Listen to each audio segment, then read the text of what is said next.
Y bueno, gracias a las asociaciones que han propiciado este encuentro, ¿no? La Asociación Oviedo 21 y la Asociación de Cavite. Y es un placer venir a Asturias siempre, me podéis invitar siempre que queráis. De hecho, dejaré cosas en suspense para que se quede una próxima reunión. Y además aquí empezó todo, casi la semilla de lo que somos se conservó aquí, la civilización hispano-romana, y que había pasado los visigodos por ella, pues aquí se salvó, y eso se trasladó al otro continente. Bueno, hablar de las leyes indias es algo muy amplio, algo que abarca un periodo de 320 años, 400 en el continente y 400 años en las islas del Caribe y Filipinas.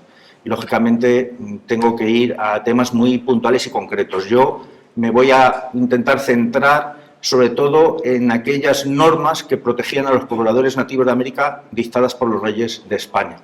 Y además tengo el interés de que ustedes las lean, no que se las cuente yo.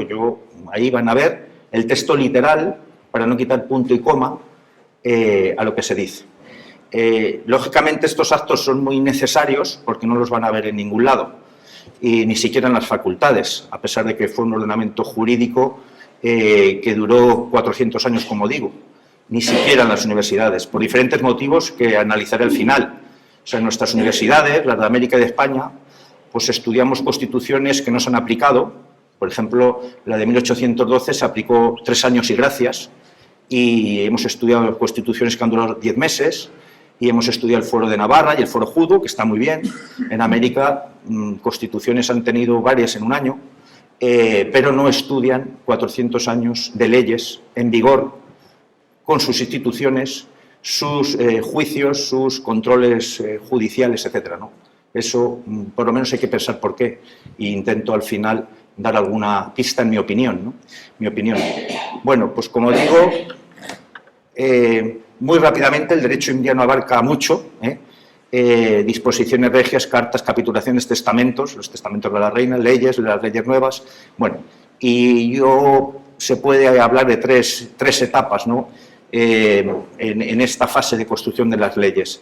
Hay que decir que el español tenía y tenemos una predilección tremenda por el formalismo, y con eso quiero decir que todo se regulaba, todo, empezando por el viaje de Colón. El viaje de Colón fue unas capitulaciones, un contrato, para entendernos, con la reina, lo que es, por decirlo de alguna manera, una concesión pública, sería hoy, más o menos parecido, y estaba todo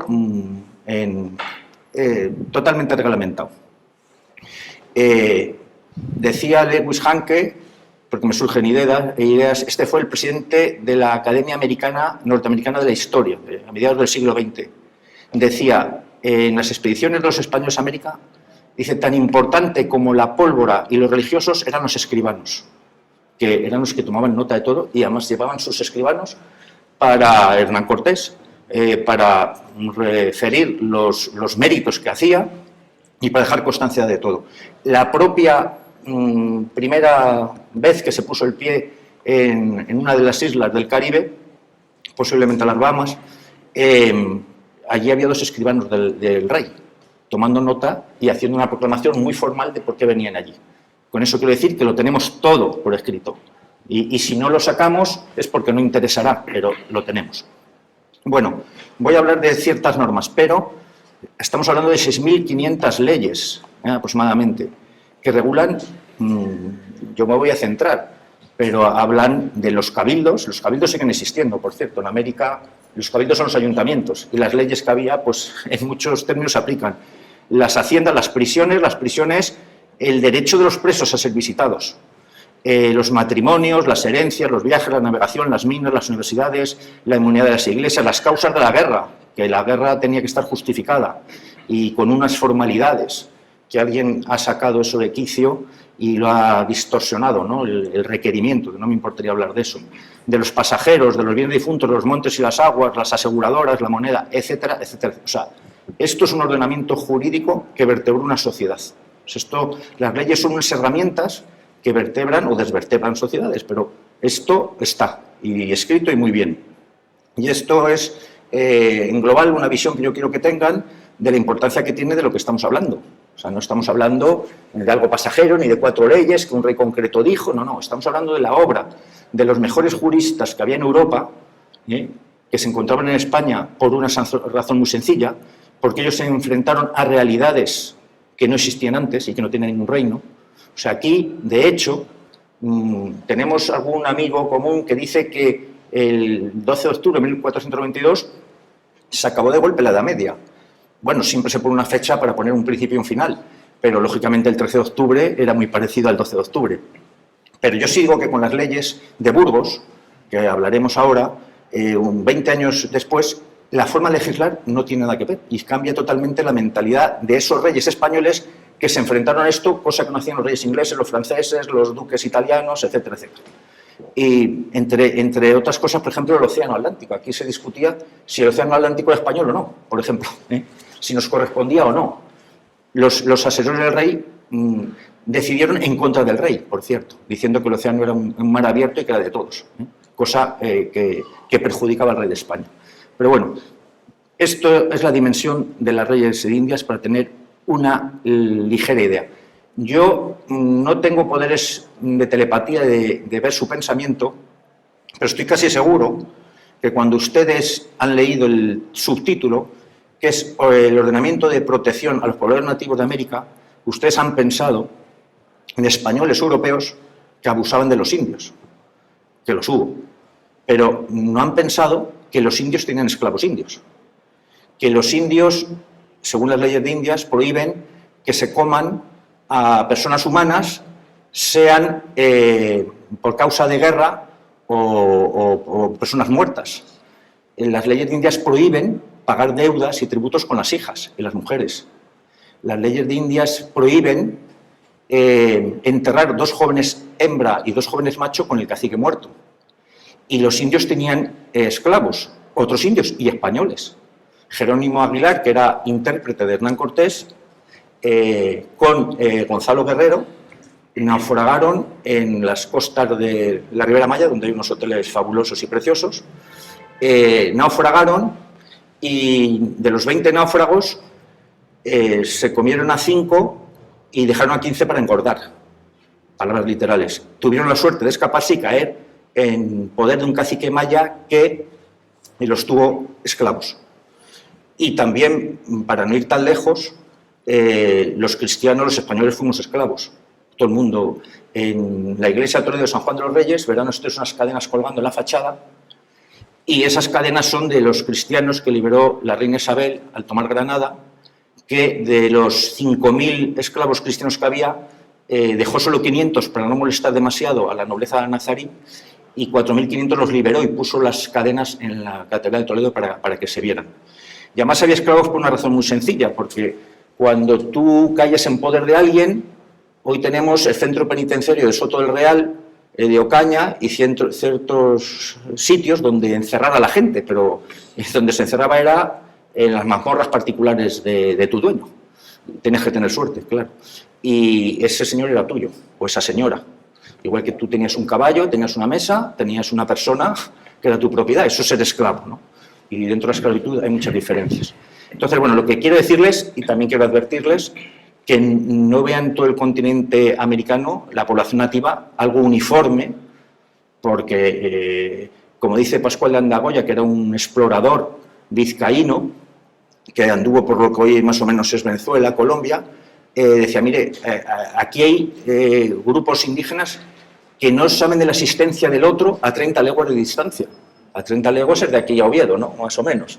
O sea, que estamos hablando de... No caigamos a tentación de pensar, o en el gran error de pensar que ahí había una población uniforme y aquí venía otra población uniforme y se encontraron dos modelos.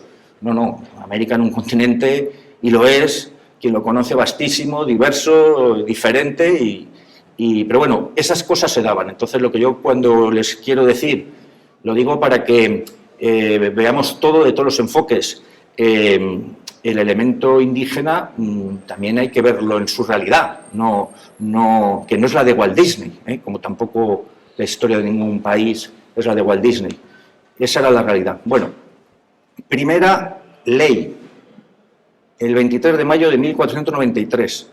Acaba de llegar Colón a España, de milagro, porque el viaje de ida, más o menos, la clave de ir a América era los vientos alisios o las corrientes, si iba por un lado y se volvía por otro, y además lo utilizan en la aviación. Bueno, Colón llegó de milagro, literalmente tan hasta de milagro que se fueron a un santuario Sevilla de Gracias porque habían llegado, después de pasar por Lisboa para restregar la red de Portugal, que habían llegado al otro lado del oeste a tierra, ¿no? Y la primera ley que dice Isabel la Católica es esta. Y aquí digo dónde está ese archivo para quien lo quiera utilizar. Procura, llega el dicho almirante, que todos los que en ella van y más fueren de aquí en adelante traten muy bien y amorosamente a los dichos indios, sin que les hagan enojo alguno y procurando que tengan los unos con los otros mucha conversación y familiaridad, haciéndose las mejores obras que se pueda, que se les honre a los indios mucho, y si caso fuere que algunas personas trataren mal a los dichos indios, en cualquier manera que sea, que el dicho almirante, como visorrey y gobernador, visorrey es rey vis, o sea, mi espejo, y gobernador de su Alteza, lo castigue mucho por virtud de los poderes de sus Altezas que para ello lleva. Bueno, aquí queda muy definida cuál era la intención de la reina Isabel, pero no lo dice aquí, lo dice más veces, lo dice también en su testamento. Y además lo demuestra con obras y palabras y de forma efectiva. Por ejemplo, Colón, que quiero dedicarle un minutito, ¿no?, por lo menos al personaje histórico. Colón, por su cuenta y riesgo, se trae en el segundo viaje esclavos. Y se los trae, entre otras razones, porque lo normal era tener esclavos y hacerlos esclavos. Es decir, como he contado antes, ¿no? Y él se trae, y se los trae porque lo que encuentra en Caribe es una ruina.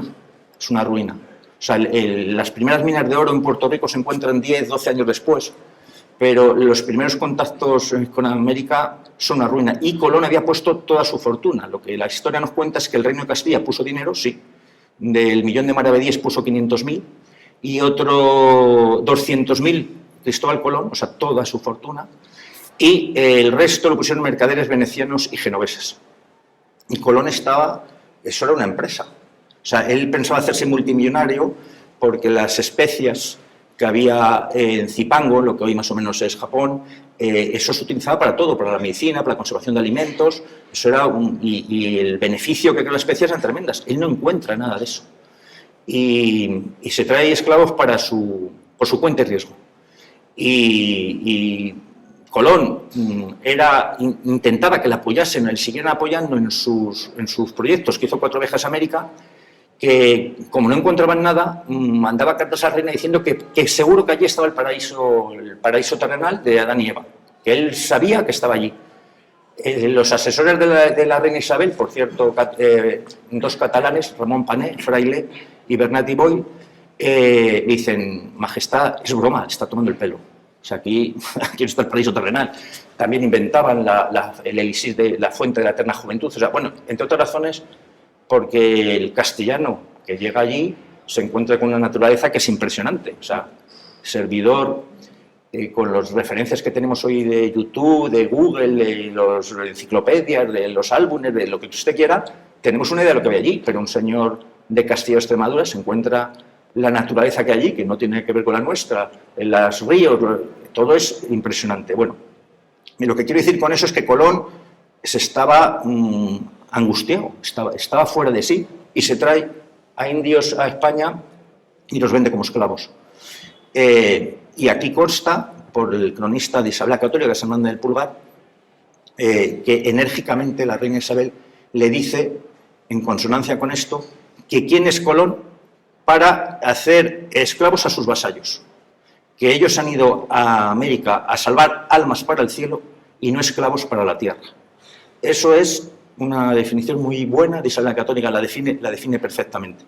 ¿Y por qué actúa así Isabel la Católica? Porque ya con las Canarias se planteó el tema de la esclavitud a alguien que tenían que evangelizar. Y en este caso el confesor de la reina, el padre Deza, Diego Deza, le dice: Majestad, nosotros no podemos hacer esclavos a quien vamos a evangelizar. Eso es un sinsentido. Y esta fue la regla básica por la que se actuó.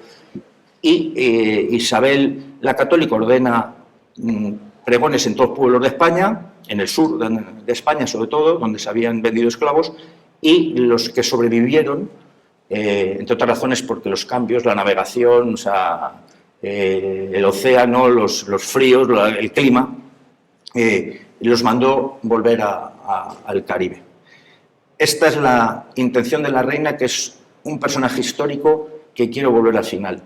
Por cierto, la reina Isabel cambió la historia de España, pero no solo la historia de España, cambió la historia de Europa y cambió la historia de la humanidad. Guste o no guste, los norteamericanos llegaron a la Luna, y nos guste o no nos guste, han llegado a la Luna. Porque encuentran y descubren un continente que no se conocía. En América les sienta muy mal a algunos que se diga descubrimiento, descubrir. Yo creo que no tiene nada ofensivo, porque descubrir en español es quitar cobertura a algo que está tapado. O sea, nosotros descubrimos el continente como ellos nos descubrieron a nosotros, pero no hay nada ofensivo en decir que descubrir es quitar cobertura a algo. Bueno, el personaje de Colón, como he dicho, creo que le tenemos que dar 2 minutos por lo menos de reflexión al personaje, porque es la diana. Es la diana. Vamos a ver, Colón cambió la historia de la humanidad. Es un navegante excepcional, él con intuición y observación, porque los medios tecnológicos que tenían las embarcaciones hace 500 años eran rudimentarios. Hoy no habría ningún marino experto que se atreviera a hacer el viaje que hizo Colón con esos medios, y él apostó y descubrió cómo era el mundo, o dio entrada a cómo era el mundo, y el mundo cambió. Como digo, era un navegante excepcional, era un explorador también sobresaliente, porque él intuía, y de hecho estuvo navegando en uno del último viaje por lo que hoy es el Canal de Panamá, porque él intuía, él no quería estar en lo que había encontrado, quería seguir hacia Zipango, y él intuía que por ahí podía haber un paso. Y luego fue un gobernador pésimo, que maltrató a los indios y a los españoles. Por cierto, que se rebelaron los españoles contra Colón, también hay que decirlo. Entonces, esa figura histórica yo creo que tiene una trascendencia evidente en la historia de la humanidad. Y los fechorías que hizo Colón, pues bueno, sí, esclavos, los de los billetes del dólar, salvo Abraham Lincoln, todos tuvieron esclavos. Washington tuvo esclavos, y allí le tienen en el billete del dólar. Benjamin Franklin tuvo esclavos. Jefferson tuvo esclavos, y no solo tuvo esclavos, tuvo hijos con una esclava. Sally tuvo 6.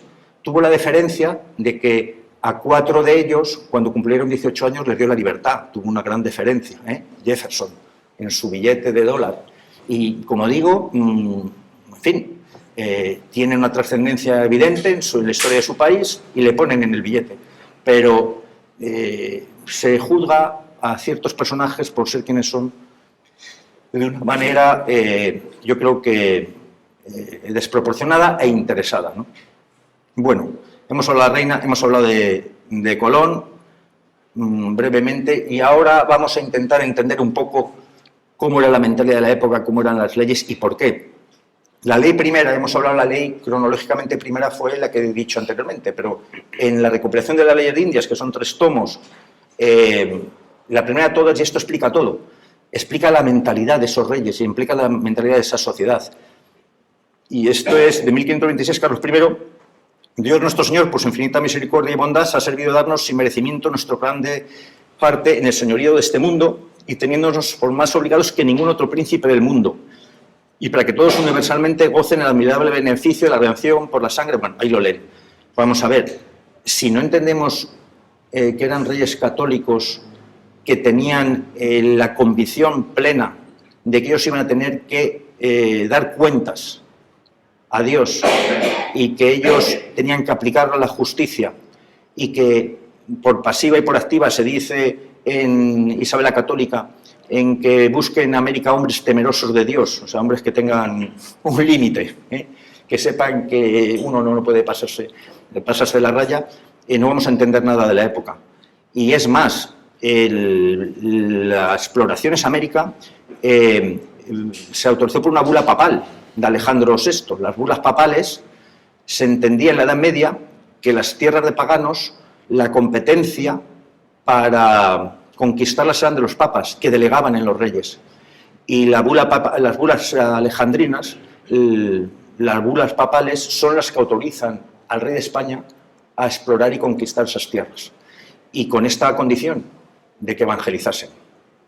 Y bueno, en definitiva sí que conviene que se tenga eso en cuenta, porque eso lo impregnaba todo. Bueno, 7 principios fundamentales de las leyes de Burgos. Aquí en las leyes de Burgos, porque además hay que contar todo y no nos va a dar tiempo, por supuesto, aquí se produce un hecho en la isla de La Española, en el Caribe. Por cierto, lo voy a decir, por ahí se difunde que España no ha existido, es un invento moderno, pero aquellos hombres cuando llegaron a la primera ciudad importante del Caribe la llamaron La Española y a México le llamaron Nueva España, o sea que algo tenía que existir, ¿no? Paréntesis aparte. Bueno, en la isla de La Española, en la misa de Adviento de 1510, una semana antes de la de Navidad, es una misa especial, prepara la Navidad, Fray Antón de Montesinos, que es elegido por los dominicos porque tenía una buena oratoria, en esa misa, donde por supuesto iba toda la población, pone a parir a los pobladores españoles, algunos que hay allí, por los abusos que están cometiendo. Y estos protestan, algunos protestan, dicen que no es así, que bueno, que ha habido agresiones, que ha habido ataques, bueno, y se van a los dominicos a protestar por ese sermón. Además les acusa de algo muy serio que dice que van a ir al infierno, cosa que para una persona creyente y de la época era importante. Lejos de achicarse, en el domingo siguiente el Fray Antón de Montesinos vuelve a la carga denunciando esos abusos que se están produciendo. Los dominicos se produce una situación muy conflictiva, los dominicos mandan los dominicos y algunos españoles dan dinero para que Fray Antón de Montesinos venga a España a ver al rey Fernando el Católico, y accede al rey Fernando el Católico, y el rey Fernando el Católico dice que se reúnan teólogos y juristas y que digan o analicen lo que está pasando y las leyes que hay que hacer. Y aquí nacen, dicho por la Universidad de Oxford, el precedente de los derechos humanos. Porque, como he dicho antes, uno legislaba para una sociedad cristiana, porque era un rey cristiano, y los musulmanes para sus súbditos musulmanes. Pero aquí ya se plantean, oye, el mundo no es todo uniforme y tenemos que plantearnos cómo legislamos a estos seres que nos estamos encontrando. Seres que las leyes de Burgos dicen que son seres humanos y que todos por el hecho de nacer son libres y que todos por el hecho de nacer nacen con unos derechos naturales, cosa que hasta entonces no era así. De hecho, la esclavitud, según la filosofía aristotélica vigente en la Edad Media, por razón de guerra o naturaleza uno podía ser esclavo. Y algunos españoles decían y defendían que había tribus, los caribes concretamente, que los taínos les llamaban los comehombres, que eran animales que hablaban. O sea, decían, esto es que sí, todos, vale, los seres humanos tenemos derechos, pero es que estos son animales que hablan. Eso era lo que decían. En contra de esa opinión, aquí se dice que todos son derechos naturales al nacer. Los indios han de ser instruidos en la fe, los indios tienen la obligación de trabajar, de modo que sea para su provecho y para el de la República, o sea, para la comunidad. El trabajo debe ser conforme a su constitución, los indios han de tener casas y haciendas propias, los indios han de tener contacto con los cristianos y los indios han de recibir un salario justo por su trabajo. Esos son los 7 principios fundamentales. Los leeré y luego reflexionamos un poco de esto. Y luego hacen 35 ordenanzas.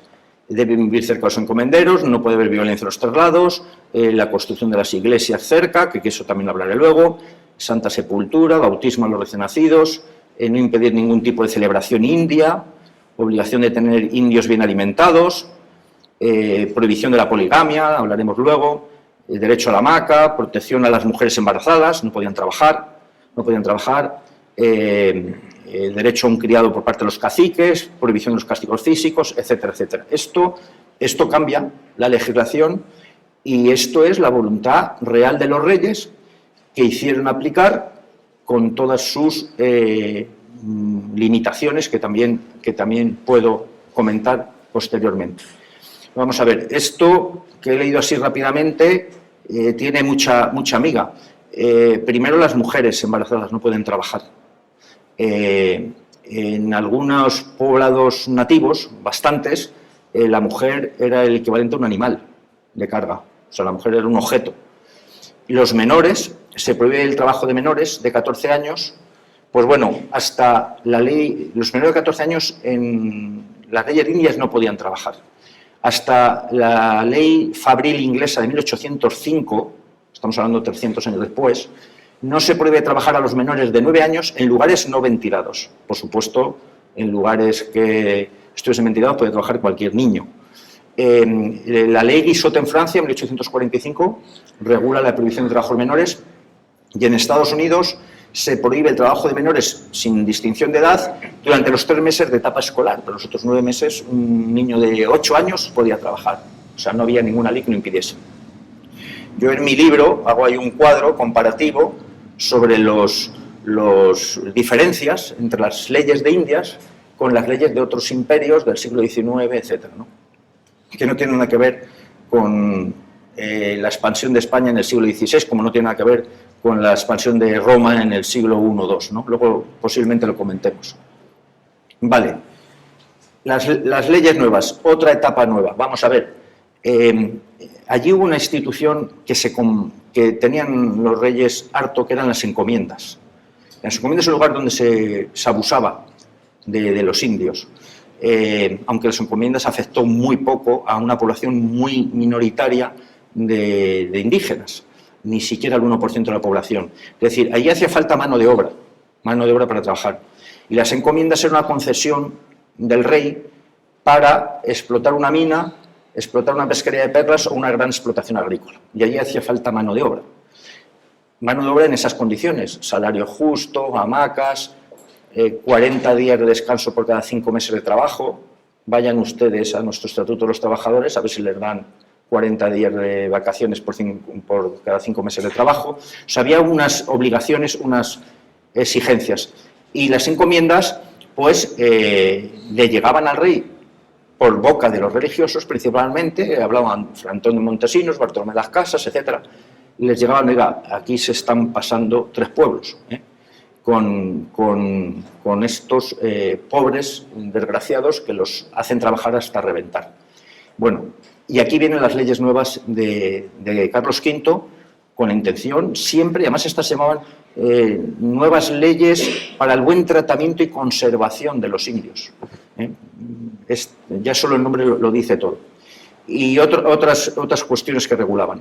Las encomiendas fue realmente el punto negro, porque hasta el punto que con estas leyes se extinguen las encomiendas. La ley preveía y crea ciertas vías de protección o de garantía en las leyes, como era, lo he citado en las leyes de Burgos, en las iglesias cerca de las minas y cerca de las encomiendas era obligatorio. ¿Por qué? Porque una iglesia, y literalmente dice la ley, era un lugar donde había inmunidad. La inmunidad es que tú entrabas en una iglesia y ahí no te podía tocar nadie. Y además eso lo he visto yo con mis ojos. La inmunidad de las iglesias ha existido casi siempre. Yo, que tengo una edad, recuerdo de chavalín las manifestaciones en época de Franco. Había bastante, ¿no? Franco o ya la transición, ¿no? Más o menos esa época. La gente corría de los grises y se metía en las iglesias. Y ahí se acababa la carrera. Allí la policía hasta ahí llegó. Y esto lo he visto yo con mis ojos. O sea, lo que había que hacer era meterse en una iglesia. Que ahí estabas protegido. Es acogerse a sagrado. Bueno, se crean estas normas y se crea una figura que no existe, no tiene parangón en ningún ordenamiento de ningún otro reino, que son los visitadores de indios. Visitadores de indios que la ley de Indias dice que características tienen que ser honorables, respetados, que no tengan tacha, que eran los que iban a comprobar y vigilar cómo se les trataba a los indios. Y bueno, a raíz de estas leyes nuevas, que voy a referir rápidamente algunas normas, que son parte de la recopilación de leyes de Indias, pues se reorganiza el Consejo de Indias, se dicta que no puede haber esclavos de ningún tipo, ni por guerra, ni por rebeldía, ni por rescate, ni de ninguna otra razón, que los esclavos indios existentes fueran puestos todos en libertad, bueno, que no que tienen que ser retribuidos, que no fueran llevados los indios a regiones remotas, que las encomiendas dadas a los primeros conquistadores cesaran totalmente a la muerte de ellos y que los indios fueran puestos bajo la real corona. Y claro, aquí es donde se produce el gran conflicto, porque los encomenderos dicen, vamos a ver, imaginemos que uno tiene una correduría de seguros, uno tiene un despacho de abogados, uno tiene un comercio, y dicen, usted tiene el comercio, pero cuando usted se muera, este negocio ya no lo tienen sus hijos, esto ya lo pierde. Se pusieron en pie de guerra ilustres nobles españoles, Gonzalo Pizarro, Francisco Girón y Francisco Sánchez, en pie de guerra contra las leyes nuevas de Carlos V. Y Carlos V, gracias a la ayuda de los pobladores indígenas que lo ayudaron, derrotaron a estos rebeldes y les ejecutaron por no acatar las leyes de Indias. Esto lo dejo dicho porque luego hablaremos sobre la eficacia de las leyes de Indias. Las encomiendas, que es también algo que merece mucho tiempo, hay que decir la verdadera relevancia que tenían esas instituciones o esa forma de explotación que no le afectó ni al 1% de la población. En Lima, en el año 1570, había 5.000 españoles registrados y había 20 familias de encomenderos, 20, que calculemos unas 100 personas. Pero es que el encomendero mayor de Lima era un inca, un descendiente de Huayana Cápac, que sea Carlos Melchor Inca, era el principal encomendero. Y en Nueva España, la principal encomendera era Isabel de Montezuma, hija de Montezuma. O sea que a muchos caciques indios se les otorgó una salida en las encomiendas. Y las encomiendas, como digo, tenían una repercusión limitada. La gran mayoría, la inmensa mayoría de los pobladores nativos de América no les afectó la llegada de europeos porque siguieron haciendo su vida prácticamente igual. Y muchos, por razones que veremos luego, muchos pues se integraron. Y no solo se integraron, ya eso creo que no hace falta decirlo aquí, es que lucharon con los españoles contra otros pueblos dominantes que les tenían sometidos. Por ejemplo, los totonacas. Hernán Cortés va entrando y buscando llegar a Tenochtitlán, la capital de los mexicas, y Bernal Díaz del Castillo, que es un cronista que estuvo con Cortés y que en México no se le lee, pero que merecería mucho la pena que lo leyeran para conocer su historia, ellos dicen que los totonacas recibieron gustosamente a los españoles, que se pusieron de parte de los españoles en cuanto los vieron, porque estaban cansados de pagar tributos de sangre a los mexicas. Los chacaltecas, que fue una fuerza importante, decisiva, en Bernal Díaz del Castillo lo cuenta todo con mucha precisión, mucho detalle, muchos datos. Cuenta que los chacaltecas, después de estar peleando con los españoles y Hernán Cortés a punto de abandonar la empresa, los chacaltecas, Maese Escasi y Xicotenga el Viejo, quieren llegar a un acuerdo con los españoles, les propone un acuerdo porque dice que si los españoles son teules, eran semidioses, que les conviene tener hijos, sus mujeres, con los españoles, porque si son, como pensaban, semidioses, les conviene unirse a los españoles. Y además dice, ¿y qué diferencia con los presos que cogen los españoles, que los sueltan y vienen hablando muy bien de los españoles, mientras que a los mexicas, cuando cogen a algunos de estos jóvenes, nunca más se les vuelve a ver? Vamos a ver, Hernán Cortés no tenía un pelo de tonto, podía ser lo que quisieran, pero lo que estaban haciendo, intentando ganarse aliados, es, oiga, al preso vamos a tratarle bien y mandarle de vuelta para que diga que queremos ser sus aliados. Y también dice en ese episodio, Bernal Díaz del Castillo, el capítulo 76, que los chacaltecas les ofrecen a los españoles 4 mujeres porque no saben el gusto los españoles en sacrificarlas, que se las entregan a Hernán Cortés, que contesta a Xicotenga el Viejo que esto ofende a su rey y a su Dios y que no se pueden sacrificar mujeres. En fin, quiero contar estas cosas que vienen a colación porque conviene tener una visión real, ¿no? Y no ficticia de lo que allí había. Bueno, matrimonios y mestizaje. Otra gran diferencia de las leyes de Indias con otras leyes del siglo XIX y XX, ¿no? Isabel la Católica. Mandamos que, dicho nuestro gobernador, las personas que fueran nombradas para tener cargo de las dichas poblaciones y los mismos capellanes procuren, como los dichos indios, se casen con sus mujeres en paz de la Santa Madre Iglesia. Que asimismo procuren que algunos cristianos se casen con algunas mujeres indias y las mujeres cristianas con algunos indios. Esto lo dice Isabel la Católica en 1493. Y Fernando el Católico, en el mismo sentido, es nuestra entera voluntad que los indios e indias tengan, como deben, entera libertad para casarse con quien quisieren, así con indios como con naturales de estos reinos, o españoles nacidos en las Indias, y que en esto no les pongan impedimento. Y mandamos que ninguna orden nuestra que se les hubiera dado o por no les fuera dada puede impedir ni impida el matrimonio entre los indios e indias con españoles o españolas, y que todos tengan entera libertad de casarse con quien quisiere, y nuestras audiencias procuren que así guarde y cumpla. Bien, esto explica el mestizaje. O sea, en América, quien ha ido, encuentras blancos, mestizos, mulatos, indígenas, encuentras todas las mezclas habidas y por haber. Y esto es lo que explica que, por ejemplo, en otros reinos, imperios, no hay mestizos. O sea, el inglés tenía prohibido, el funcionario inglés, casarse con los nativos. En Argelia no hay mestizaje. En la India o en Pakistán no hay mestizaje. En Holanda no había mestizaje. La razón por la que en España había mestizaje, principalmente, es porque para la reina Isabel la Católica era inconcebible que los hijos nacieran sin bautizar. Que nacieran hijos extramatrimoniales, ya lo sabía, por supuesto, pero que nacieran sin bautizar, eso no era concebible. Y el bautismo es la verdadera razón y finalidad de estas leyes que hacen que España, o el mundo hispano, sea mestizo.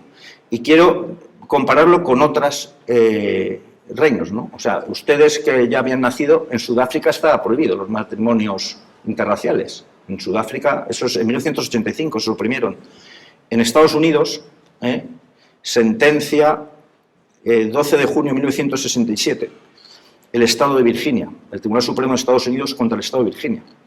En 16 estados de Estados Unidos estaban prohibidos los matrimonios interraciales, prohibidos.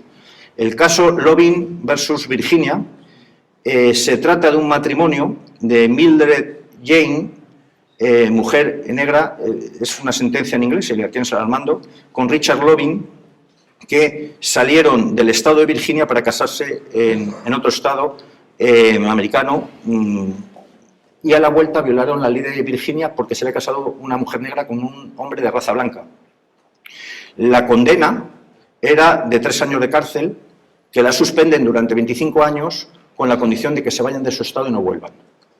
Las razones que justifican esta sentencia del estado de Virginia, que fue revocada por el Tribunal Supremo de Estados Unidos y se anularon las leyes de 16 estados de Estados Unidos que prohibían los matrimonios interraciales, es que, lo quiero leer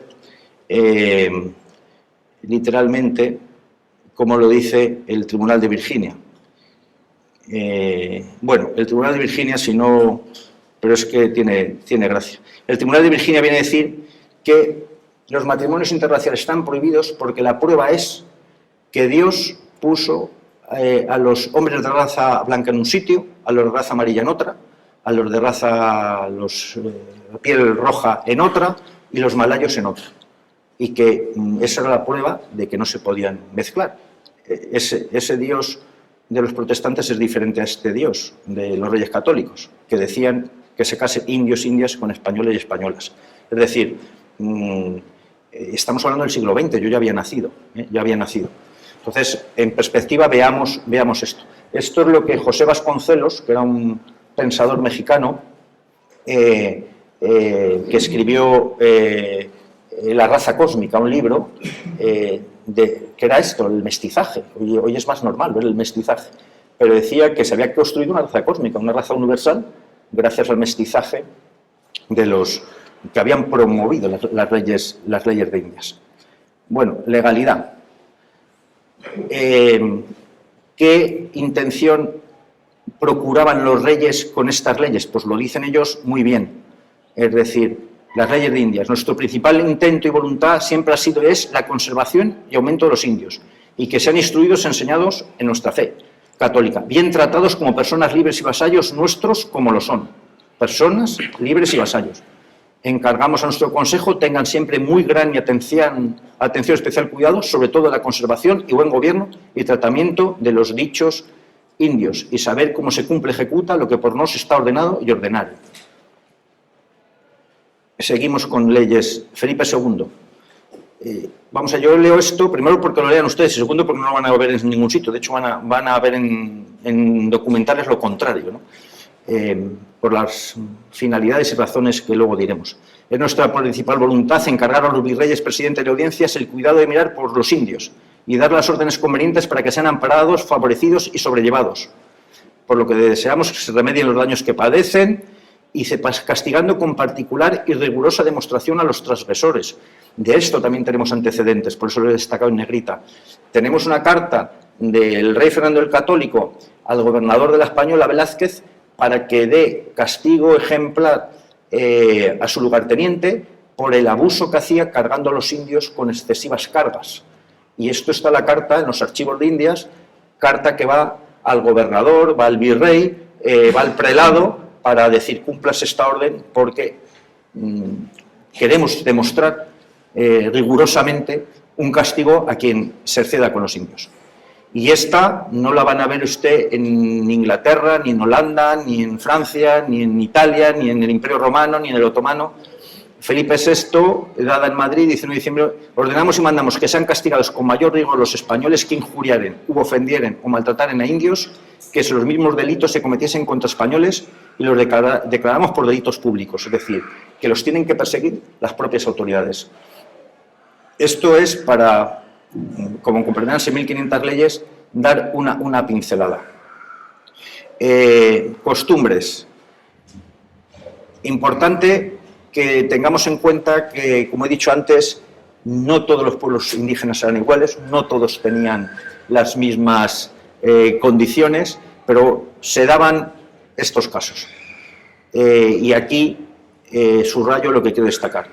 Carlos V, ordenamos y mandamos que se prohíban expresamente con graves penas a los indios idolatrar y comer carne humana, aunque sea de los prisioneros y muertos de guerra, y hacer otras abominaciones contra nuestra santa fe católica y toda razón natural. Bueno, creo que dibuja un poco situaciones que se encontraron. Prohibimos y no defendemos a los caciques y principales, Carlos I, tener, vender o trocar por esclavos a los indios que les estuvieran sujetos. Es decir, los indios tenían esclavos. Y asimismo los españoles podérselos comprar y rescatar. Y el que contraviniere incurra las penas. O sea, los indios tenían esclavos. Esta también me interesa, Felipe IV. Y lo subrayado. Usaban los indios al tiempo de su gentilidad vender sus hijas a quien más les diese para casarse con ellas. Y porque no es justo permitir tan pernicioso abuso, pues no se contraen los matrimonios con libertad por hacer las indias la voluntad de sus padres y los maridos las tratan como esclavas, faltando el amor y lealtad al matrimonio y viviendo en perpetuo aborrecimiento. Me gusta mucho cómo lo narran porque lo describen de tal manera que no permita malas interpretaciones. Con inquietud de los pueblos ordenamos y mandamos que ningún indio ni india reciba cosa alguna en mucha o poca cantidad, ni en servicio ni en otro género de paga, en especie del indio que se hubiese de casar con su hija, so pena de 50 azotes y de quedar inhábil de tener oficio de república. Es decir, vamos a ver, los indios, y esto es importante, fueron servidores del rey. O sea, los indios, como dice ahí, más abajo, y los indios que fueren justicias de este rey lo ejecuten. Los indios se integraron en esas estructuras nuevas, algunos, muchos de ellos, y funcionaban, por ejemplo, los alguaciles, que eran un cargo del cabildo, eran indios, es que no había españoles, es que no había suficientes españoles para poblar América. Que no sé si se dan cuenta que América es un continente que es 40 veces España, que España tendría 8 o 9 millones de habitantes y en el primer siglo fueron 56.000 En los catálogos de viajeros que están en el archivo de India, con nombre y apellidos quienes fueron, el estado civil, 50.000 en España vienen en 6 meses. Inmigrantes tenemos 50.000 en 6 meses. Y España llevó 50.000 en un siglo. Entonces tenían que apoyarse del poblador nativo. Y el poblador nativo, muchos lo aceptaron y se integraron por muchas razones. Y aquí lo dice, Justicias. Yo tengo en mi mesa, que es mi siguiente trabajo, el juicio y muerte del regidor de Osaka, que era un cafre, que denunció un cura por ir a un monasterio, entre muchas fechorías que hacía, llevarse 2 indias, Inesica y Luisica. Se fue el fray Zumárraga con unos caciques indios y se fueron a ver a la reina emperatriz, la mujer de Carlos V, y esta ordenó hacer un juicio de residencia para juzgar a ese señor, y en la causa, que es una causa judicial, que no tiene nada que envidiar a la de ahora, el señor regidor hace un recurso al Consejo de Indias y luego al rey, diciendo que está custodiado por 200 indios que no le dejan ni ver a su familia. Y tenemos los archivos que demuestran que los indios participaron en esas estructuras jurídicas y judiciales. Y es más, el indio que capturó por orden de la emperatriz al regidor de Osaka, con nombre cristianizado Juan Ome, era un indio cristianizado, que se encargó de ejecutar la orden del rey. O sea que los indios, desde momentos iniciales, sirvieron al rey de España. Autogobierno indígena. Parte importante. Mire, España no se puede comparar, y quieren compararlo, el colonialismo del siglo XIX con la expansión de España en el siglo XVI en América. Como no se puede comparar, por ejemplo, con la colonización romana. Las colonizaciones romanas, en España tenemos muchos ejemplos, las ciudades partían de campamentos romanos, campamentos militares, en donde eso acaba convirtiéndose en un núcleo urbano. Y en el caso de el periodo de expansión de España, que no me gusta llamarlo conquista, porque la conquista fue algo que se produjo, pero tenía mucha menos importancia que la expansión pacífica, como digo, el modelo español era muy parecido al romano y se fundaron 700 ciudades. El primer siglo se fundaron 400 y pico ciudades. Y los ingleses no fundaron ciudades, ni los franceses. Los portugueses, alguna en la costa. Pero España fundó ciudades a lo largo de todo el continente. Y las ciudades eran un núcleo, eso lo explica muy bien un buen historiador que está aquí en España, ecuatoriano, Paco Nuño del Arco. Las ciudades tenían una fuerza centrípeta, atraían, creaban un núcleo urbano nuevo, unas estructuras nuevas, y lo regula la ley de Indias. Se regula cuándo pueden ir los indios a hacer sus mercados en las ciudades y vender sus productos. Y la clave de que se mantuvieran las poblaciones indígenas fue porque ellos siguieron viviendo en su gran mayoría, salvo algunos, en su gran mayoría siguieron viviendo en sus núcleos poblacionales como tenían, y contactaron con los españoles sin grandes traumatismos, la gran mayoría. Lo que no se puede hacer es llevar la anécdota a la categoría de general, ¿no?, de regla general. Y aquí las leyes, que lo que quería decir, que se respeten sus usos y buen gobierno y sus costumbres, siempre que no sean en contra de los mandatos de la Iglesia. Otro dato, para que ustedes lo tengan en cuenta, los indios de Tlaxcala, ¿no?, los chacaltecas. México es un país grandísimo. Bueno, el principal aliado de los españoles eran los chacaltecas, que eran enemigos acérrimos de los mexicas. Bueno, aquí lo dice la ley, que se guarden sus ordenanzas, y tenían, el cacique chacalteca tenía la categoría de gobernador exactamente igual que los gobernadores españoles, de ir a las ceremonias y liturgias que allí se mandasen. Bueno, religiosidad y persuasión, otro tema. Bueno, voy a acabar en 10 minutos, no me quiero entretener mucho, porque el coloquio también puede ser interesante, cosas que se dejen en el tintero. Hablo de religiosidad y no quería hablar de religión, quería hablar de religiosidad. Vamos a ver, los pobladores nativos eran muy espirituales, o sea, El hecho de la religión, que yo en el anexo de mi libro cuento una historia real, se planificaba con bastante astucia y con bastante inteligencia, como evangelizar. Yo veo la televisión cada vez menos, con ojos bastante críticos, y la propaganda inconsciente que te meten por todos lados. En un documental infumable de National Geographic, que tiene sus intereses y tiene sus patrocinadores, se ve una figura que a mí me indigna, que es un religioso con unos indios atados, arrodillados, con la cruz y obligándoles, diciendo que se les imponía la obligación. A mí, si yo ahora con un palo aquí, a ustedes, les obligo a hacerse del Oviedo, pues ustedes serán del Oviedo Club de Fútbol mientras yo tenga el palo encima. Pero para llegar al fondo de su corazón, en cuanto salgan de esa puerta, ustedes van a tener manía al Oviedo y digo un ejemplo tonto, pero imagínense la religión. Todo un sistema de creencias, cómo se impone por la fuerza. Eso es imposible. De hecho, si lo impones por la fuerza, lo que vas a hacer es tener la respuesta contraria, lo más seguro. Y lo que quiero decir es que los religiosos hacían una estrategia concienzuda, y ahí me refiero a un caso, para llegar a atraer a los indios. Las propias leyes de Indias te dicen que se invite a los caciques a las ceremonias religiosas con música y mucha ornamentación y con las mejores galas, que muestren la mayor devoción para conseguir atraerlos. Y que se utilicen métodos suaves. Lo dice continuamente las leyes de Indias, y concretamente Carlos V en una experiencia que cuento en el libro, que ahora les daré alguna pincelada.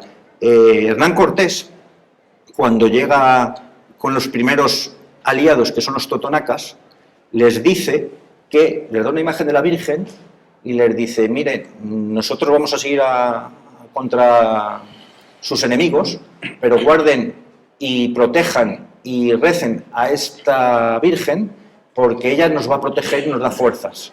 Y queden ustedes la Virgen en el mejor lugar que tengan para adorarla en nuestro nombre. O sea, no hacían ninguna cosa por casualidad. Eso es un ejemplo. Y el caso de Tuzla y Bartolomé de las Casas, que vamos a hablar un poquito de este personaje. Bartolomé de las Casas, que es una de las bases de la leyenda negra. Bartolomé de las Casas es un personaje con buenas intenciones, pero él mismo dice que él no tiene escrúpulos en exagerar o llegar a sus fines como sea.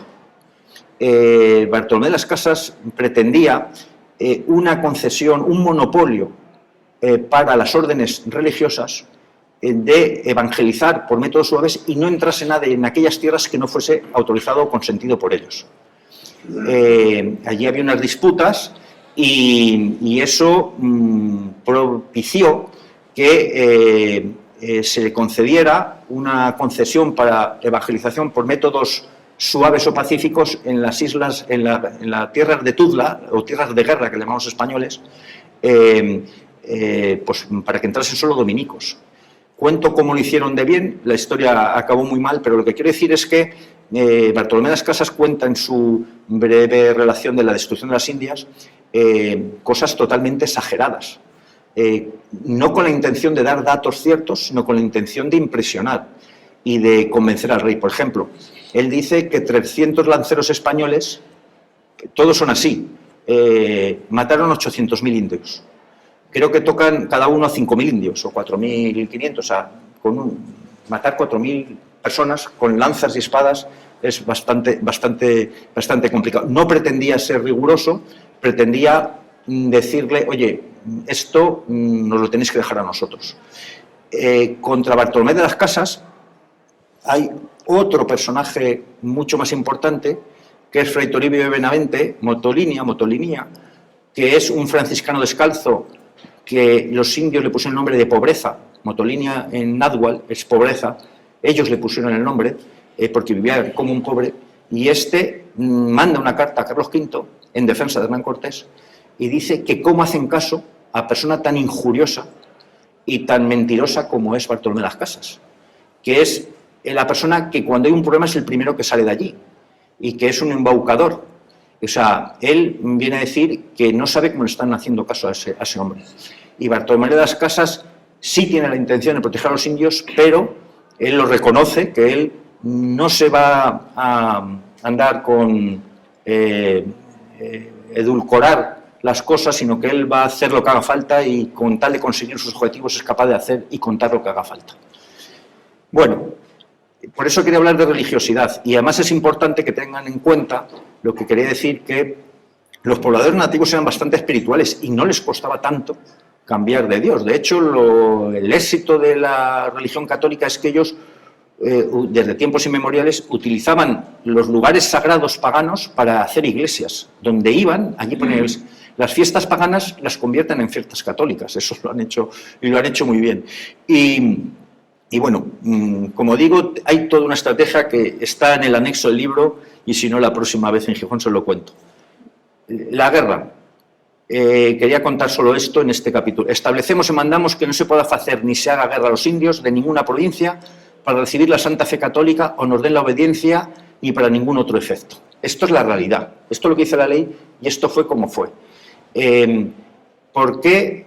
Y además esto es la lógica. ¿Por qué el rey Carlos I dijo que no se puede hacer guerra o convertir a nadie por la fuerza? Lo decía la Escuela de Salamanca y lo dijo Francisco Vitoria, que por cierto, Francisco Vitoria, la Escuela de Salamanca, hacía todos los años, a final de año, una lección magistral, la Relectio, y una magistral sobre los indios. La única vez que fue el rey a una de esas lecciones magistrales, Carlos I fue a esa lección sobre los indios, que él quería saber y conocer en justicia cómo había que legislar. Bueno, la razón era que en España fue un fracaso la conversión obligada o forzada de judíos y musulmanes. La conversión forzada, en cierta medida, porque se les dijo, o os convertís o os vais, con garantías, pero os convertís en cristianos o os vais. Eso creó un grave problema que fueron los falsos conversos, que crearon graves problemas sociales entre la comunidad cristiana y judíos o musulmanes que aparentaban una cosa y tenían sus ritos en otra. Y eso les había creado grandísimos problemas, de manera que en las Indias no quisieron cometer ese error. Y Francisco de Vitoria en sus lecciones decía que no se puede convertir a nadie por la fuerza, porque trae efectos totalmente adversos y contraproducentes. Bueno, la inmunidad de las iglesias es lo que he contado antes y vamos terminando, o vamos al coloquio. Ustedes dirán, ha habido muchas leyes y muy bien intencionadas. ¿Y cómo se aplicaban las leyes? Esa es la intención del libro. Yo el libro lo que cuento es cómo se aplicaban las leyes y los casos concretos, ¿no? Mire, los reyes del pasado, nuestros antepasados, serán antiguos pero no eran tontos. O sea, no tienen un pelo de tontos. Conocían sus reinos, conocían sus vasallos y conocían la naturaleza humana, a lo mejor que nosotros. Todos los servidores del rey, todos sin excepción, tenían al finalizar su servicio un juicio de residencia. Hernán Cortés, los virreyes, Alonso y Pedro de Heredia, el regidor de Oaxaca, que murió en la cárcel, Alonso y Pedro de Heredia, los conquistadores de lo que hoy es Colombia, estuvieron en la cárcel, se les quitaron todos los bienes. Colón vino encadenado, Colón en el tercer viaje vino encadenado por orden de la reina.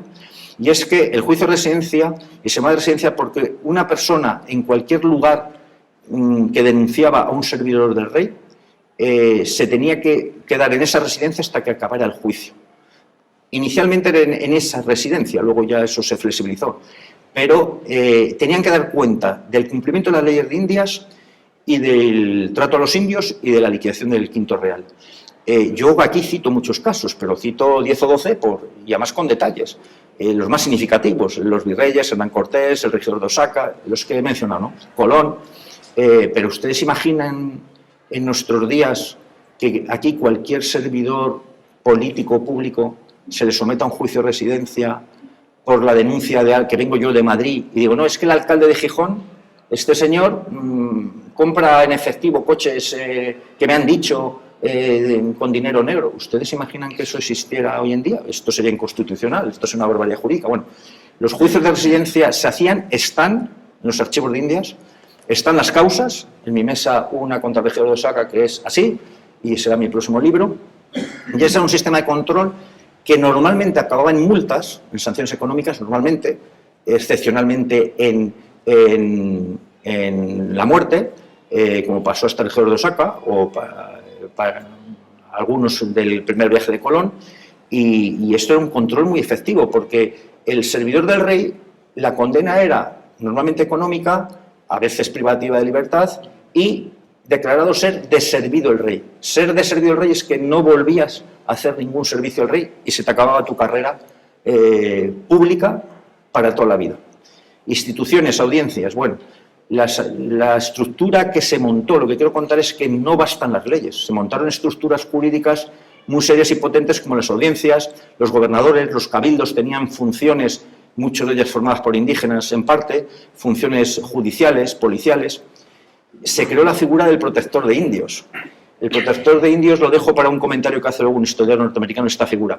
Y hubo ejecuciones.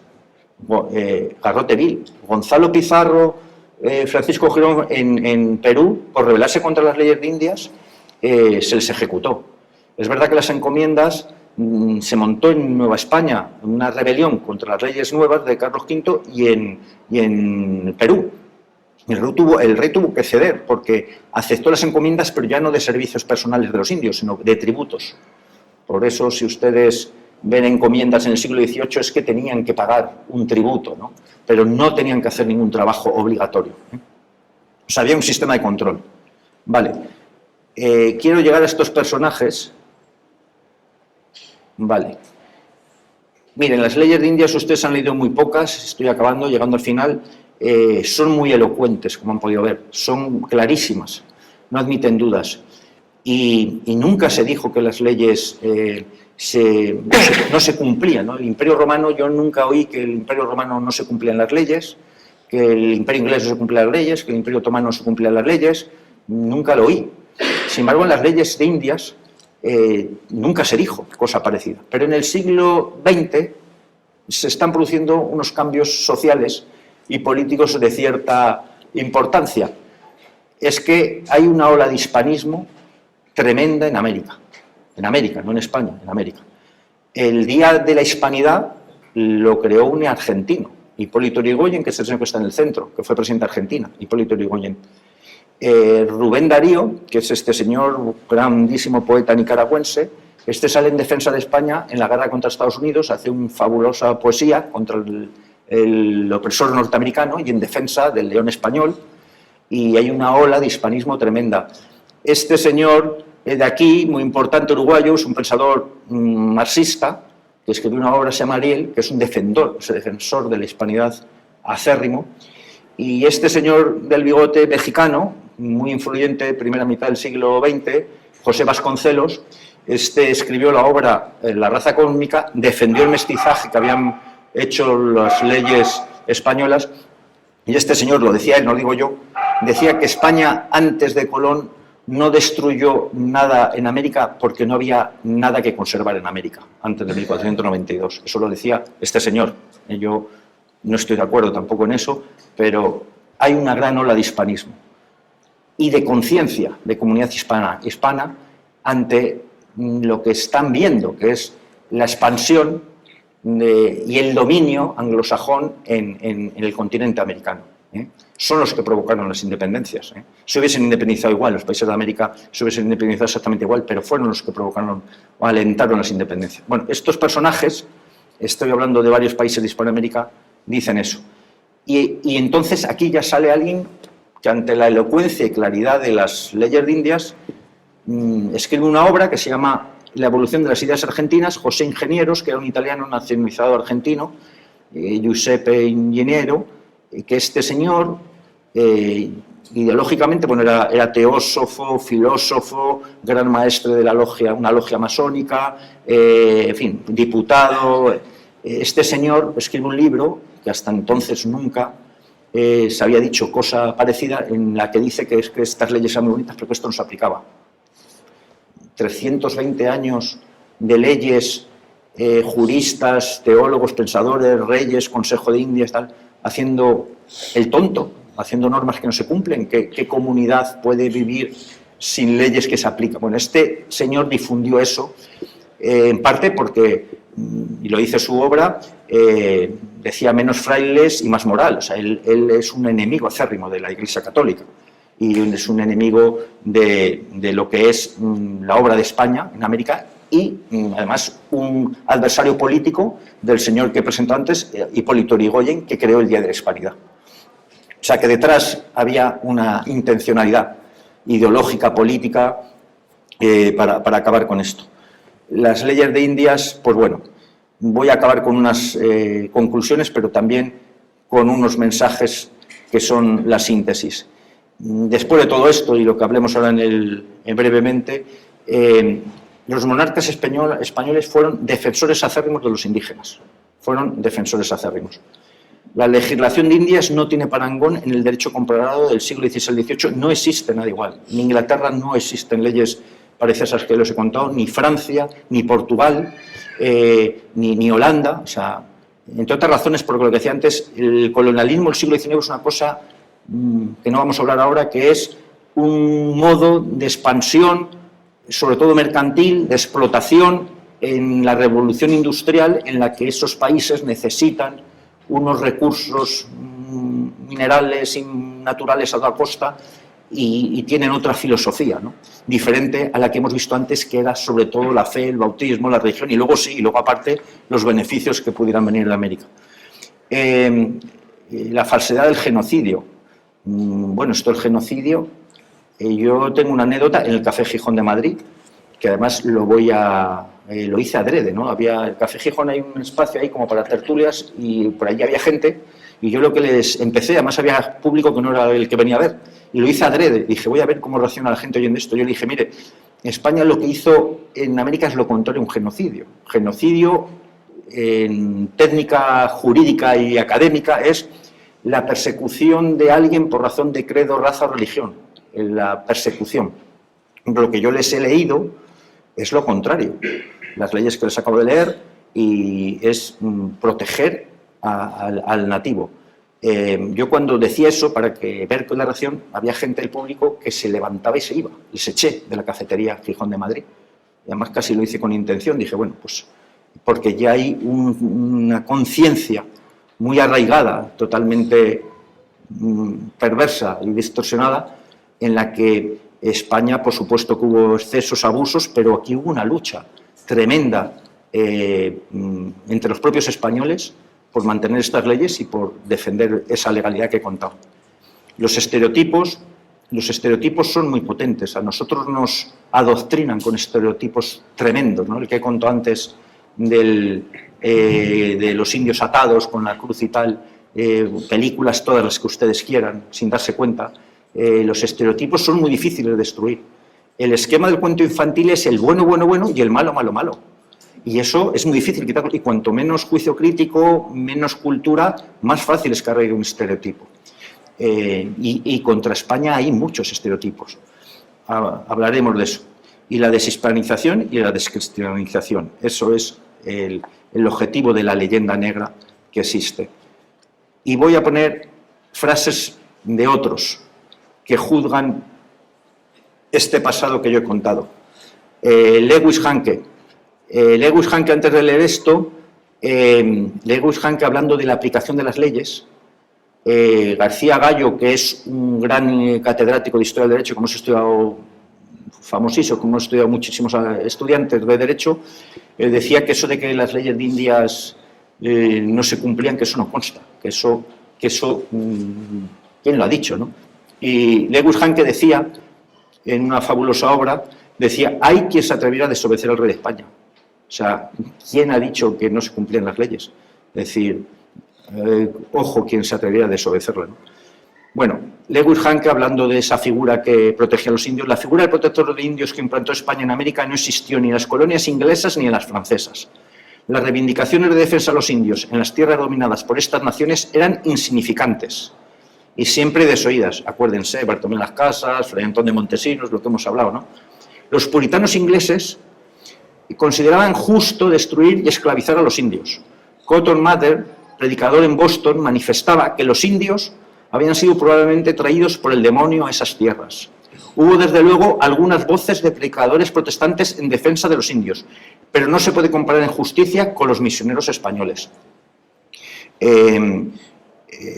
Los reyes fomentaban esto de la división de poderes que inventó Montesquieu, eso no lo inventó Montesquieu. O sea, los reyes fomentaron la lucha entre el poder religioso y el poder civil para saber ellos lo que estaba pasando y para quedarse con las conclusiones, ¿no? A los frailes se les llegó por el poder civil, el poder militar, se les llegó a acusar de predicación subversiva. O sea, a los religiosos, predicación subversiva. Seguramente el religioso del siglo XVI, XVII no tiene que ver con otras épocas. Charles Loomis. Este es un personaje interesantísimo, norteamericano, de Massachusetts, y Charles Loomis es un señor investigador, periodista, historiador, que es de la costa este de Estados Unidos, anglosajón, tiene un ictus, un pequeño ictus, y le recomiendan ir a la costa oeste a cuidarse, a recuperarse, a unas misiones, que fueron las que creó Fray Junípero Serra, y a medida que va de una costa a otra, dice, pero si aquí hay indios. Dice, pero ¿qué cosa? Esto no lo entiendo. Si en el otro lado de Estados Unidos no hay indios. Y aquí, sin embargo, se conservan indios. Y indaga, hace una fabulosa obra que está ahí, dice, lo dice este señor de finales del siglo XIX. Una de las cosas más asombrosas de los exploradores españoles, casi tan notable como la propia exploración, es el espíritu humanitario y progresivo que desde el principio hasta el fin caracterizó a sus instituciones. Algunas historias que han perdurado pintan a esa heroica nación como cruel para los indios, pero la verdad es que la conducta de España en este particular debería avergonzarnos. La legislación española referente a los indios de todas partes era incomparablemente más extensa, más comprensiva, más sistemática y más humanitaria que la de Gran Bretaña, las colonias y la de Estados Unidos, dice Francia, aquí se omitió Francia, las 13 colonias es lo que tenía que poner ahí, y la de Estados Unidos todas juntas. Eso lo dice este señor. Este señor nicaragüense, un diplomático, en el mismo sentido. Las leyes de Indias desarrollaron un primer sistema de derechos humanos en que estos pueblos se les reconocieron territorios, idiomas, es nicaragüense, derechos a vivir bajo sus culturas y hasta los evangelizadores tenían que aprender las lenguas de estos pueblos. Este señor no es sospechoso, no es de ideologías. En este caso, este señor es muy proclive al chavismo y lo dice él, Vamos, lo dice él, que ha sido defensor de los movimientos populistas en América. Dice, hasta los evangelizadores tenían que aprender las lenguas de estos pueblos. Todo eso fue desbaratado por las oligarquías que tomaron el poder con las independencias. Ahora los pueblos indígenas andan buscando las cédulas reales que les reconocían sus territorios. Esta es la demostración palpable de que las leyes de Indias fueron un sistema mejor para los indígenas que lo que vino después con la independencia. Estoy acabando. Estas figuras, me gusta mandar este mensaje final, tienen mucho que ver y nada que ver. Este señor es Kennedy, Martin Luther King y la reina Isabel la Católica. Defensores de los derechos de los negros, asesinados los dos, de las minorías, y Isabel es exactamente lo mismo que hizo Isabel la Católica, como hemos visto, en su reinado. Yo no me imagino en Estados Unidos que los afroamericanos vayan a destruir estatuas de Martin Luther King o Kennedy, pero en América están destruyendo las estatuas de Isabel la Católica, con lo que hemos visto. O sea, destruir la estatua de Isabel la Católica por los pobladores indígenas es como si los afroamericanos fueran a destruir la estatua de Martin Luther King, por lo que he contado ahora mismo. A mí trato de leer entre líneas, me llamó la atención que hace 3 o 4 años hubo en Estados Unidos, no sé si fue en Boston, un caso de brutalidad policial contra un hombre de raza negra, murió asfixiado, el policía lo tenía y murió asfixiado a pesar de que el hombre pedía socorro, y se produjeron revueltas, como ya se produjeron en Los Ángeles, revueltas tremendas, y esas revueltas se acabaron el día que fueron manifestantes a derribar estatuas de Colón, de Isabel la Católica y de Cervantes, que no sé qué tenía con esto. O sea, no seamos tontos, no nos chupemos el dedo, eso se llama distraer la atención, y dijeron, no, es que el problema de todo lo tienen estos señores. O sea, en América hay abusos, hay maltratos y tal, porque es que la culpa era de Isabel la Católica. O sea, buscaron, nos echaron el muerto, vamos, nunca mejor dicho. Y esto hay que saberlo ver entre líneas cuando vemos los telediarios. Y acabo con esta frase que es mi mensaje, lo que sintetiza mi opinión en esto. Generalmente en España las falsedades las hemos dejado circular sin tomarnos la molestia de enterarnos. Pero esto de no enterarnos es inconsciencia, y la inconsciencia es una forma de la muerte. La característica de la consciencia es la inquietud, la vigilancia constante, la perenne disposición a la defensa. Ser es defenderse, que creo que es lo que nos conviene hacer en este caso. Muchas gracias y a vuestra disposición. ¿Vale?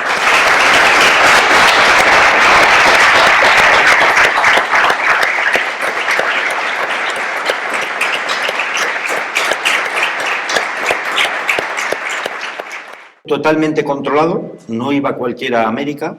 Las leyes, hay muchas disposiciones sobre los viajes y transportes, e incluso se regula otra mentira que se dice sobre la expansión de España en América. Muchos iban con sus mujeres e hijos, pero es que además la ley les obligaba, a mediados del siglo XVI, creaban tal problema los que se iban a América, que dejaban mujeres aquí olvidadas, y a lo mejor se buscaban otras allí, que les obligaban en el plazo de un año y 2 a los virreyes y a las autoridades a llevar a las mujeres allí. Incluso regulaban, hasta tal punto las leyes de India regulaban el paso de familiares, que eso es otra conferencia. El viaje en el océano era terrible. O sea, navegar hasta allí y sobrevivir un viaje en mar, en barcos de madera, las aguas, los temporales, los alimentos, que se encontraban con situaciones de familias que llegaban con la mitad de los miembros, porque había muerto la madre, el marido, y entonces, ¿qué hacer? Con eso quiero responder. Se regulaba hasta eso. ¿Qué hacer con los que se habían quedado allí con la familia a medias, ¿no? Entonces, había un control exhaustivo para ir allí. Y de América a España vinieron también, hay constancia, caciques, criados indígenas, pero con mucha menos volumen o cantidad que los que fueron de España para allá. Vamos a ver, el mundo cambió, entre otras razones, totalmente. O sea, y eso es, justo o no, Colón, Isabel la Católica, y esos señores cambiaron el mundo. Vamos a ver, lo que quiero decir con eso es que, en primer lugar, la concepción del ser humano en sí mismo.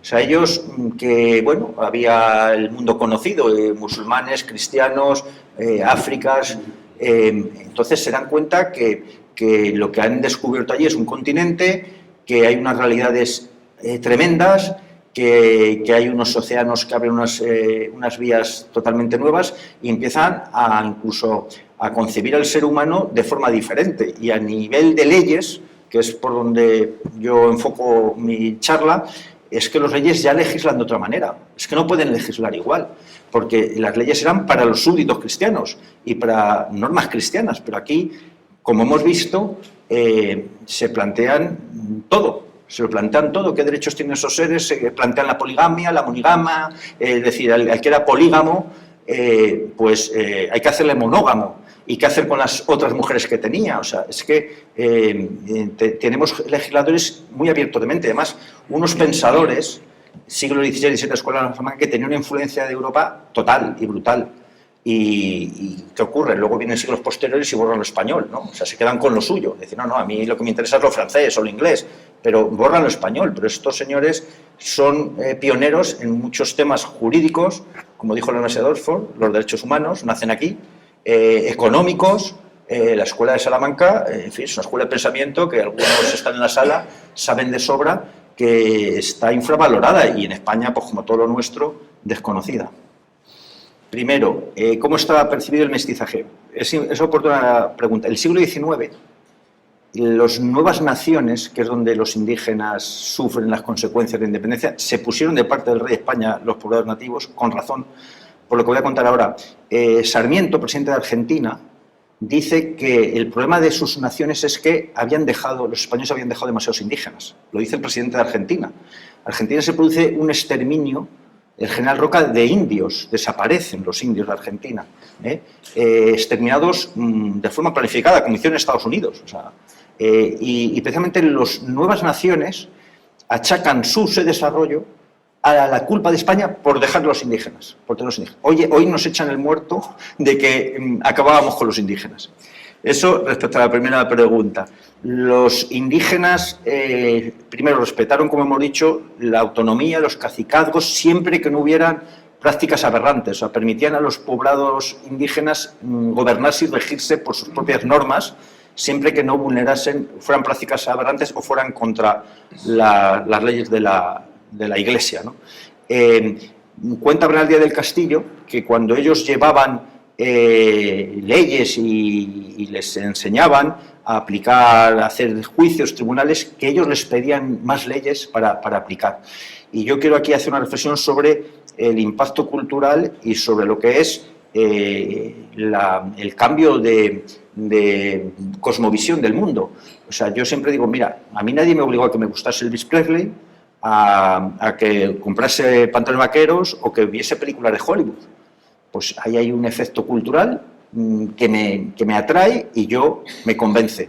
Y de esos tenemos 1000 casos. En las propias crónicas hablan de indios que visten a la española, de indios que les querían caballos y querían carretas y ruedas. Por cierto, no había ruedas. En América, eso ya hablaremos, tenían pequeños objetos como de ruedas, pero no tenían la rueda como fuerza de tracción. Entonces, muchos de ellos, y en el caso de la ley exactamente igual, se sienten atraídos. Y esto justifica que en las independencias los pobladores indígenas abrumadoramente se pusieron de parte del rey de España. Y es más, fueron más leales y fieles que los propios peninsulares. Y siguieron combatiendo por el rey de España, que representaba la protección de sus derechos, siguieron combatiendo cuando nosotros ya no estábamos allí. Agualongo, Antonio Juan Chaca, peruano, el cacique Vargas en Venezuela, o sea, vale, respeto. Mira, en la causa que tengo, o sea, persuasión y de forma, en la causa que tengo, interesantísimo, que por eso voy a publicar otro libro, contra el regidor, ahí hay otras causas que vienen a colación, una de ellas de Hernán Cortés.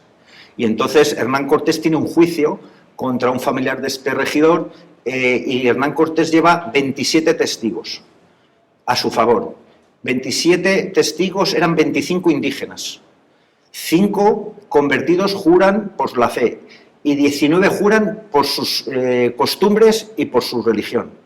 O sea, Hernán Cortés se lleva a su favor unos indios que están de su parte jurando por sus creencias y por sus costumbres. Vamos a ver, tontos no eran. O sea, es lo que he contado antes del palo, ¿no? El ejemplo que he puesto con el Sporting del Oviedo, que me ha venido a la mente. Tontos no eran. Y además no tenían esa fuerza capaz de dominar un territorio que, como digo, América es 40 veces España. Son 22 millones de kilómetros cuadrados. Y ya acabo con este tema. Un ejemplo muy claro lo tienes en Filipinas. Filipinas es el país más católico del mundo. El 95% de la población católica. Filipinas son 7.000 islas. Es un país inconquistable. En España solo tuvo una guarnición en Manila y en Mindanao. Y es el país más católico del mundo. Y por algo harían bien. O sea, yo no digo, algo hicieron bien. Y desde luego no fue por la fuerza. Vamos a ver. El tema de los esclavos fue gracias a Bartolomé de las Casas, que fue el que sugirió que el indígena no podía trabajar y que había que traer de África, que estaban muy tranquilos, fuerza del trabajo para América. España, y hay leyes, prohibió la esclavitud, pero el Tratado de Utrecht, en donde hay una guerra dinástica entre Borbones y Austrias, una de las condiciones que pone Inglaterra en el Tratado de Utrecht es el Tratado del Asiento, que es que se permita en los puertos de América el paso de esclavos que se enriquecieron sobre todo Portugal, Holanda, Estados Unidos, y la esclavitud negra, pero esto es enrollar una respuesta, yo hago una distinción entre la servidumbre y la esclavitud. En los romanos no era lo mismo ser siervo que ser esclavo, y esto en las leyes españolas con los de raza negra, que es una raza maltratada por todos los musulmanes, los europeos de siempre. En el caso de España, los esclavos o siervos de raza negra tenía unos derechos que no tenían en Estados Unidos anglosajones. Es decir, el esclavo negro primero se podía emancipar, podía comprar su libertad. O sea, el negro podía casarse, podía cambiar de dueño. Y en Cuba, cuando se hace la abolición de la esclavitud en Cuba, que además sobre eso hay una carta del secretario de Estado de Fernando VII al gobierno inglés que le habla de la esclavitud y le dice: Pedro Ceballos, es que lo que usted me está hablando de esclavitud, en España lo nuestro no es su esclavitud, le dice él. Dice, lo nuestro no tiene que ver con lo suyo. Pero cuando se extingue la esclavitud en Cuba, se encontraron con que la mayoría de los llamados libertos no querían irse de las plantaciones donde estaban trabajando, querían seguir estando allí y se encuentran con ese problema. Entonces, en resumen, hubo esclavitud de negros a raíz de un tratado en una guerra con Inglaterra y otros países, en el Tratado de Utrecht, por el que perdimos Gibraltar, y los derechos que tenía un siervo negro no tenía que ver con el de Estados Unidos, en el que el propietario tenía derecho hasta la propia vida del esclavo. Eso nunca existió en las leyes españolas, era al revés. O sea, el esclavo podía comprar su libertad, podía cambiar de dueño, podía casarse libremente. El Código de Negros francés, por ejemplo, prohibía a los negros casarse entre sí sin el permiso del dueño. O sea, el Código de Negros francés. O sea, prohibía casarse a los esclavos negros entre sí. Pero tenía que decidir el dueño del esclavo. Y bueno, en resumen, yo creo que te puedo resumir la respuesta con eso. Les daban, los que huían de las 13 colonias de Estados Unidos, tenían la libertad si se bautizaban. Y entonces el Fuerte Mose, efectivamente, es un hecho histórico que todavía celebran allí los hombres de raza negra, que es, huían de Inglaterra, se alojaron en un fuerte español, los ingleses atacaron a ese fuerte español, que fue defendido principalmente por hombres de raza negra, esclavos liberados, con soldados españoles, y bueno, resistieron, pero es que además lo que demostraba es que había una vía de escape de la esclavitud del norte de América hacia España para conseguir protección en el Reino de España, y eso lo celebran todos los años, vestidos allí con uniformes de gala y de época, etcétera, etcétera. O sea, había diferencias, o sea, había grandes diferencias. Lo único que tenían que aportar de América a España era el quinto real, el 20% de los beneficios. Ojalá pagásemos nosotros de impuestos el 20%, ojalá, el IVA solo ya es el 21%. Pero, vamos a ver, América era riquísima y lo sigue siendo hoy. O sea, hoy sigue habiendo oro en América todo el que quieras, y litio, y gas, y petróleo. Entonces, vamos a ver, cuando empezaron las independencias, la deuda de América era cero pesetas, 0 euros, no había deuda. Existía un sistema de caja entre virreinatos que se pasaban dinero unos a otros, no me sale ahora el nombre, pero vamos, no existía endeudamiento. Y esos servicios se pagaban con los propios recursos que se creaban allí y los propios impuestos de cabildos, los propios impuestos, el quinto real. Hay casos donde el propio rey dice, hágase este colegio, este monasterio, universidades, se hicieron con el quinto real. Por cierto, creo que aquí el público sabe un poco de esto, ya sabe que España hizo 30 universidades, y Inglaterra 1, Portugal y Holanda 0, por poner un ejemplo.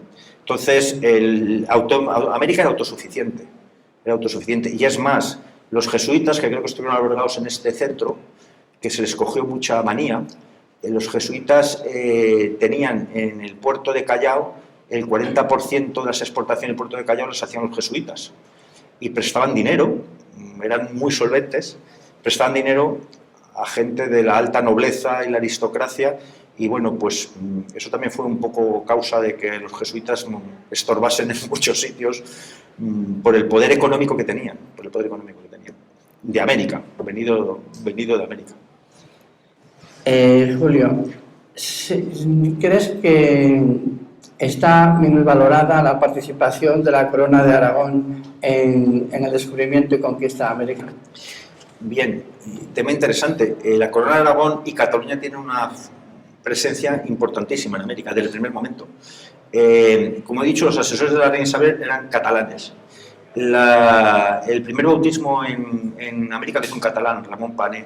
Las 3 primeras iglesias que se fundaron en América son vírgenes catalanas. En Montserrat, Eulalia, Elvira, eran las 3 primeras patronas de América, eran catalanas. Y es que el segundo viaje de Colón hubo una presencia importante, también estas son las cosas que alimentan las especulaciones sobre Colón, sus orígenes y tal, de catalanes en el segundo viaje. La isla de Montserrat, que es en Venezuela, conquistada, tomada por catalanes, y podríamos aburrir. Pero es verdad que inicialmente era un proyecto de la Corona de Castilla y que luego se convirtió en un proyecto español. Y la Corona de Castilla no había, como hoy, internet, faxes, teléfonos, etc. En Sevilla estaba centralizada la Casa de Contratación de Indias y allí había consulados de los diferentes reinos, entre ellos el de Aragón, para gestionar sus mercancías, sus viajes, etcétera, etcétera.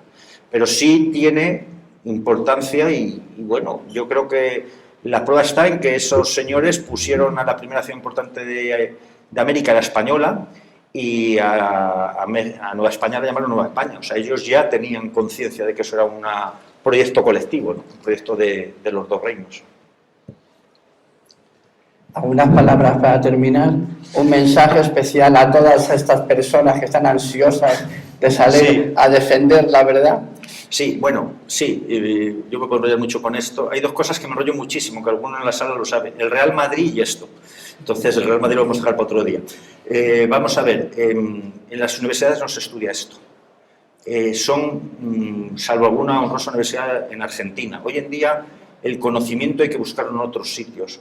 Las universidades y en América hay mucha ideología detrás de la historia. Siempre se manipuló por intereses ideológicos y políticos, siempre y en todo lugar.